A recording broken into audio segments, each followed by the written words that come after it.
Hello everybody and welcome back to Kerbal Space Program 2, where I think it's time to talk about what exactly it means to have a base on every body in the Kerbal system. So let's hop over to the tracking station really quick here, and I want this to be in 3 parts. And when we say every body, I'm talking every body other than Kerbin, although we'll do some of the space-based portions for Kerbin. We've already done some of it, so that's all great. But we're going to definitely do every body that is in this list, including moons. So that will include Moon, that'll include Minmus. If we go to Eve, that'll include Gilly. In Duna, that'll include Ike. In Dress, that won't include anything. In Jewel, that'll include all of these moons.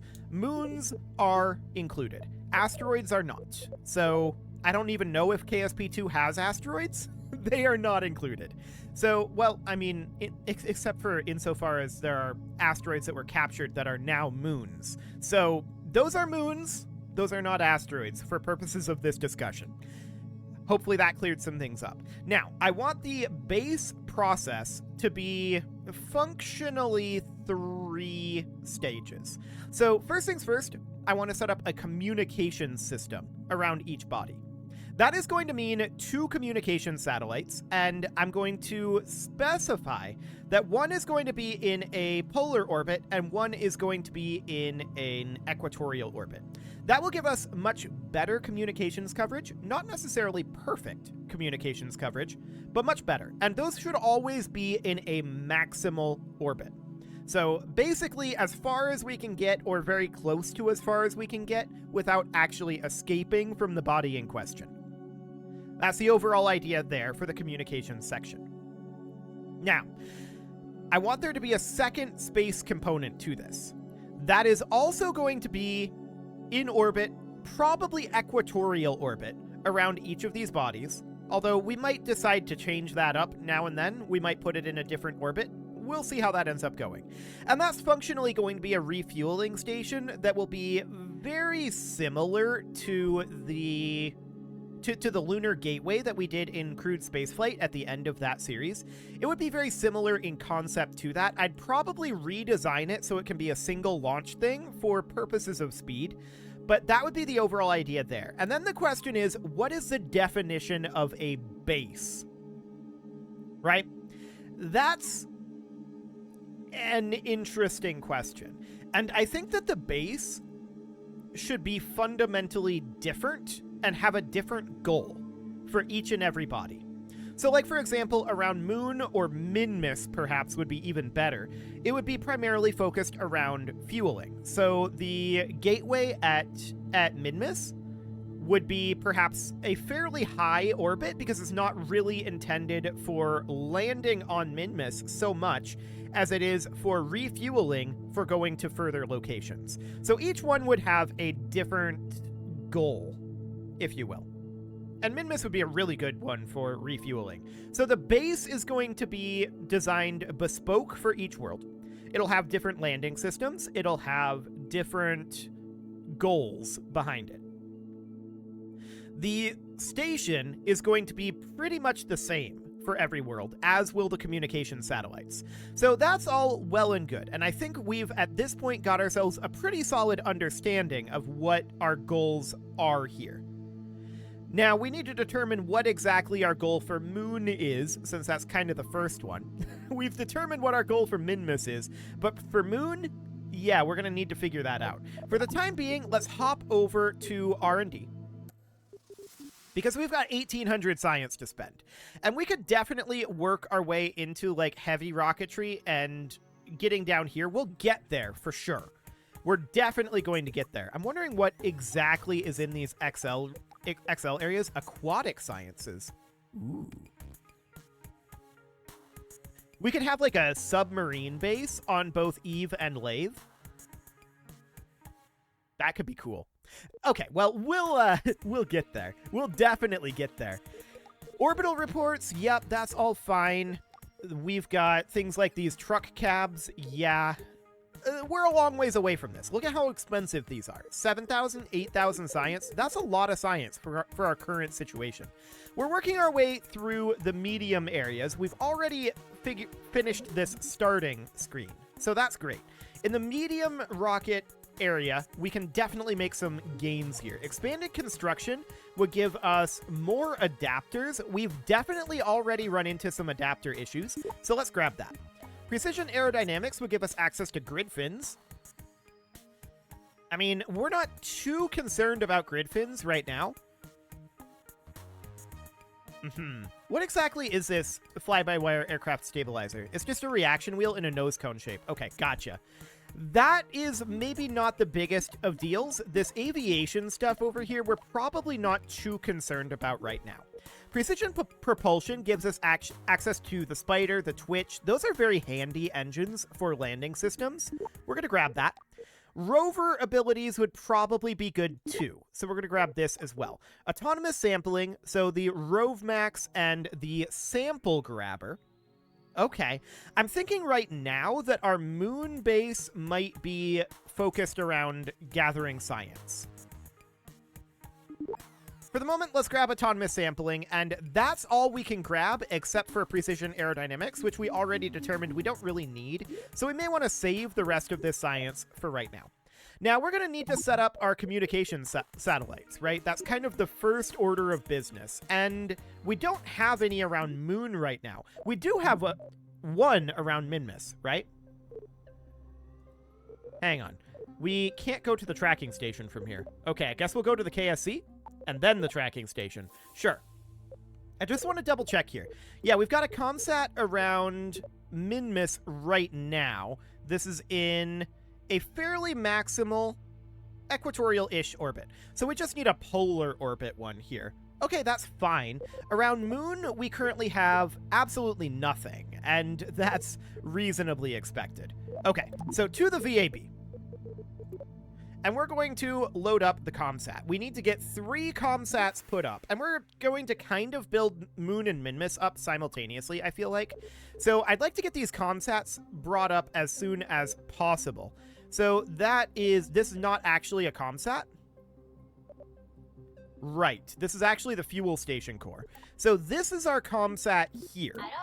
And do we want to make any significant changes to this? If I recall correctly, this worked reasonably fine as long as we didn't accidentally stage. So this should be a-okay for what we need to do here. Let's go ahead and launch this guy. And we're going to put this in orbit around Moon. So we're going to hit go here. We're going to skip that countdown. And off we go. We're going to want to get these up there reasonably quickly, right? I'm hoping that we're able to get 2 at once in this episode. That would be great. Get Moon finished up, and then get Minmus finished up shortly thereafter, ideally. So upward we go. We still want a fair amount of apoapsis at this point, but we're probably going to want to just tip over a little bit once we get to, I don't know, 3, maybe 4 kilometers, and then just lock to prograde. So just head out over here. There we go. Well, actually, we should go into orbital mode here and keep an eye on the prograde marker here, and just head over towards that. It's also heading towards us fairly slowly, but once we are at roughly the same position, then we can just lock to prograde. The main thing that I'm concerned about is this stage isn't tremendously powerful, and we just need to get high enough up, right? So I'm keeping an eye on that apoapsis at this moment. It's currently about 30 kilometers. So I feel like this is reasonably fine to head over towards prograde. And we'll just lock it into prograde here, and we'll see if we end up needing anything additional. Our apoapsis is currently about 51, 53. Yeah, this should be okay. This should be absolutely fine. We're high enough. We have enough vertical speed. So that looks good. 75 kilometers at this time. And I'm just going to bring it up to about 100 kilometers. There we go. That'll be good. Maybe a little higher than that because we've got some drag. So like 101 kilometers. That'll be okay. So we'll then create a maneuver plan here, and we need a fair amount of horizontal speed, right? No doubt about that one. This is awkward timing, that is for sure. Where is the actual apoapsis here? It needs to be, I guess, about here? Yeah, that'll do. That's good enough. So we'll lock to that node, and that burn will begin in about 59 seconds. Now, we can ditch our fairing right now, so we'll jettison off that fairing. Perfect. And this does not have the extendable, the extendable solar panels. That's fine. I'm not too concerned about that right now. So this looks good. We're going to be commencing this burn in about 1 minute and 20 seconds. We are out in space at this time. And let's just bring this right on over. We're not quite in position for the burn, but that's okay. So 415 meters per second left here. We're going to be using a fair amount of this, of course, but that's fine. 20 seconds. Okay, we are actually not yet in position for this burn. We're still turning. Yeah, let's just get into position there. 5, 4, 3, 2, 1, mark. Okay, so we're going to burn out this stage fairly quickly. No doubt about that.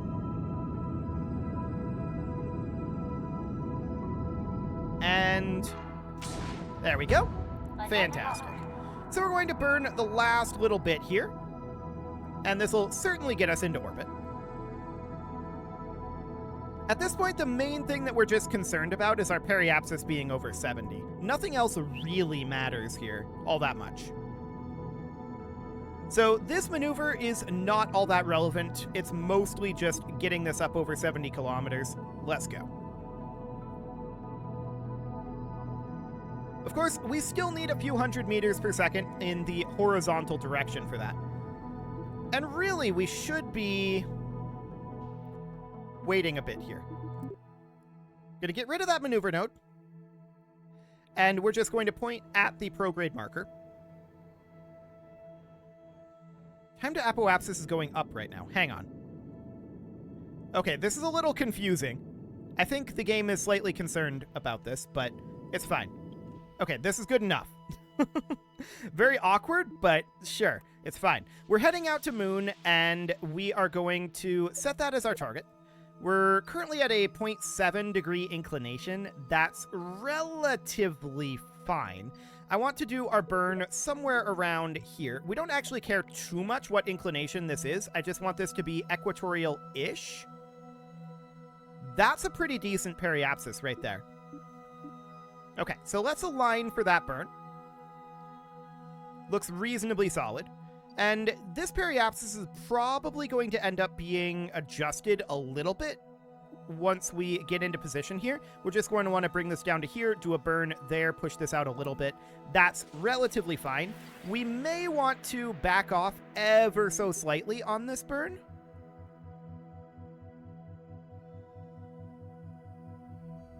And have it be about here or so. Yeah, just barely squeaking into that zone of, or rather sphere of influence. So let's then just warp forward here. We need to warp forward about 20 minutes. Looks good.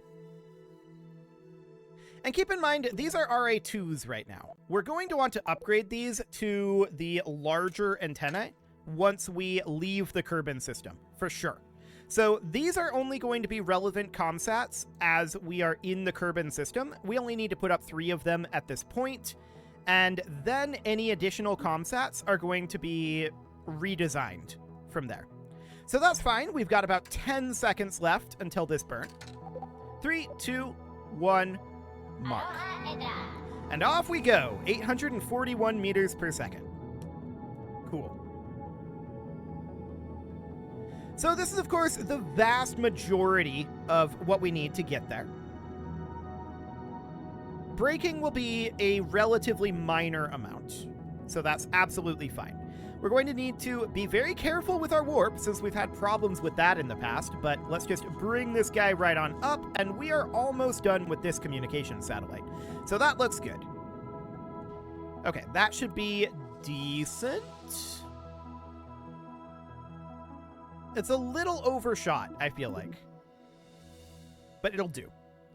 Okay, so we're going to warp to about... I see what I think was going on previously. I think I had this selected, which is the post-moon encounter orbit. This is the pre-moon encounter orbit. Okay, that must be what happened previously. So we'll just have to be careful about that in the future. So we'll time warp to this point. There we go. And I want to time warp slightly further in, so we'll time warp to here. Cool. Goodbye, moon, or rather, Kerbal. Hello, moon. Goodbye, Kerbal. Hello, moon. Yes, that is correct. Okay, so we're now in the sphere of influence of the moon. We want to enter a minimal orbit here. And that is not a minimal... Oh, okay. Yeah, there's definitely some gimbal locking happening with the camera when you're looking straight down. That is something that needs to be fixed, in my opinion, but sure.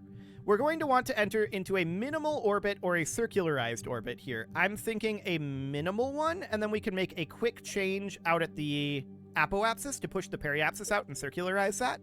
So something along the lines of that will align to that burn, and that'll be in about 45 minutes. See, the gimbal lock doesn't actually happen in this view, but it does happen in this view. You can see how it like wildly turns as we are attempting to rotate over this rather than just locking it in that angle. That's a bit of an issue, in my opinion, because it's very normal when dealing with equatorial orbits to want to look at it straight on like this, like straight down. So yeah, that's something that could definitely be worked on. No doubt about that. Let's warp forward here. We've got about 30 minutes, now about 10, now about 40 seconds, and warp forward a little further, 30, 20, 10, and 4, 3, 2, 1, mark. Okay, keeping an eye on our orbit here. Just going to burn a little bit more gently at this point. There we go. That is a very minimal orbit indeed at this apoapsis. So we'll create a maneuver plan here. This is going to be a very small amount of delta V. Yep, that is right at the boundary line. Beautiful. Right about there. That's where we want to be. That's going to be 4 delta V. Okay, let's thrust limit this down to 1% thrust. There we go. And we're going to warp on around to this maneuver. There we go. And we're going to commence this burn in 2 minutes. Can we warp further? I guess so. I don't know why it dropped us out at like 2-3 minutes there. That was weird. But whatever. 20 seconds. 10 seconds. And 4, 3, 2, 1, mark. Okay, just feeling out how fast this burns. It's not tremendously fast. At 1% thrust, this is actually kind of slow. That's good. That's what we want. Okay, that's good enough. So this is an absolutely maximal orbit here. We are very, very close to exiting the sphere of influence. It's nearly equatorial. It's not perfect. We don't need it to be perfect. This is good enough. So now we can head back to the VAB, and we want to do that again, but this time in a polar orbit. So we're just going to enter a slightly lower orbit, probably still transfer to it equatorially, I think. I don't know, we'll mess around with maneuvers, but I want to open up that ComSat again, and we're just going to immediately relaunch this. Let's get out of here. Skip countdown, please. Thank you. And off we go. Gonna take basically the same ascent profile, although we could put this into a polar orbit. We could. It would take a little bit more delta V to do it, but that should be fine, right? I feel like that would be fine. So let's just continue to lift off here. It does take a fair amount more delta V to achieve a polar orbit, and I'd like to have a little bit more vertical speed to do so. So I'm going to push up our apoapsis a fair amount higher here. Somewhere around probably 20 or 30 kilometers, and then we'll just go north. Should be fine. This direction should, I think, be north. Yeah. No, this direction is north. Okay. Of course. It says N right there. That's fine. It doesn't matter if we go north-south or south-north. They're both okay for our purposes here. But we're at 30 kilometers right now. Let's just start making our way over northward here. Cool. We're 45 kilometers at this point in terms of altitude. I want additional altitude here still, but we're putting most of this now into horizontal speed. Okay. And I'm just going to burn right at this horizon here in the north direction. Cool. Something about like that. We're going to run out of fuel here fairly soon. That is expected. We are definitely going to be a little bit more fuel hungry going this direction. Okay. Jettisoning. We're at 73 kilometer apoapsis. I'm watching our T- number here is going up. Okay, that's a really good sign. So what that ends up meaning, of course, is we're not going to have to burn too hard here. So let's just bring this up to about 80 or 100 kilometers. That's going to go up faster and faster, so that seems okay. We're getting a fair amount of orbital velocity here. 85 kilometers, 86, 87, 88, 89, 90,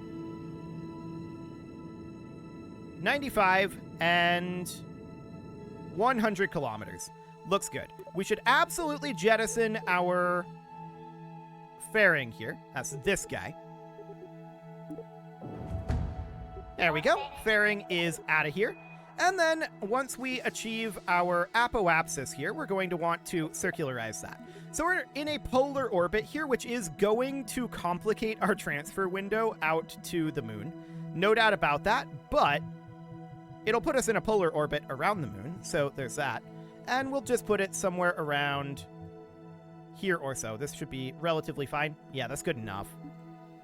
So we'll circularize that orbit, and the question is, when are we going to do our transfer out to the moon, right? That is indeed the question, but let's just get into position for this burn and warp on forward. Only 363 meters per second to get ourselves into a polar orbit here. Not too bad. 3, 2, 1, and mark. Excellent. So keeping an eye on the polar orbit here. This looks good. Now, we could have timed this so that we were in a good transfer window when we got here, but we didn't. So this is completely okay. We're going to want to do a transfer window out to the moon, either on this side or this side. Are we in a good time to do this? Actually, hang on. Let's find out. This is maybe acceptable.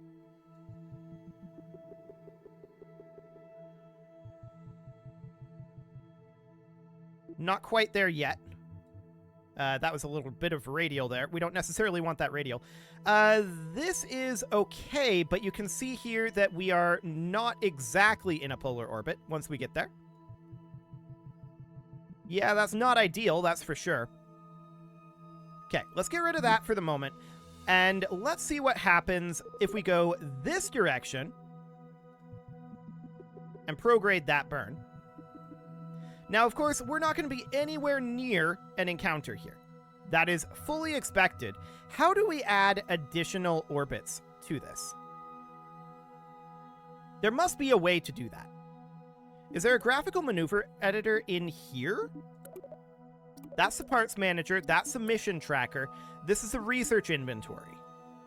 Okay. So apparently not. That's good to know. So no graphical maneuver editor. There must be a way to add orbits to this. In KSP1, it was in this right-click menu. Yeah, that allows you to move it, which isn't exactly what we want.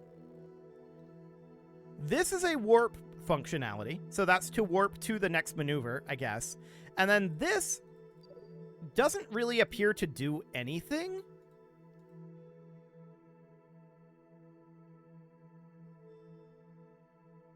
It just moves the marker to Kerbal itself or to the mouse. Okay. Yeah, that's weird. So there needs to be a way to change that, for sure. Well, we can get rid of that for now. We can make this work. We have enough delta V, but this is not ideal timing, obviously. I chose the wrong thing there. This is obviously not ideal timing to make this work, but we can push it out over this direction. And we certainly do want to bring it in more like equatorial burn. So bring it out something like so. Is that too much? Oh, that's way too much. Bring it back and have it be sitting somewhere around there or so. So then we can bring it in to be about like this or so. It'll definitely require some inclination change, but I think that's okay. Yeah, that'll certainly require inclination change, but we can make that happen for sure. It is about time to put a cut in here, so I was hoping to get this a little bit more accurate, but without the ability to change what orbit we're doing this on, that makes things complicated to plan. No doubt about it. I'm probably missing something, but we'll figure it out eventually. But this is fine. We can get in there like this. You can leave your offerings to the engagement gods in the form of likes, comments, subscribes, and bell ringings. And a very special thank you to all of the channel members for making this video possible, including ALS Gamer, Shadow Wolf, Atala, Ali Lee, Dark Horse, Upper Cumberland Gamers, Nick Smarty, Dimitri H, Punching the Microphone, Soccerman12 UK, Kentogan, and all the rest. And of course, you. Thank you for watching. If you'd like to support the channel, you can click the join button down below the video, and as always, I will see you all next time.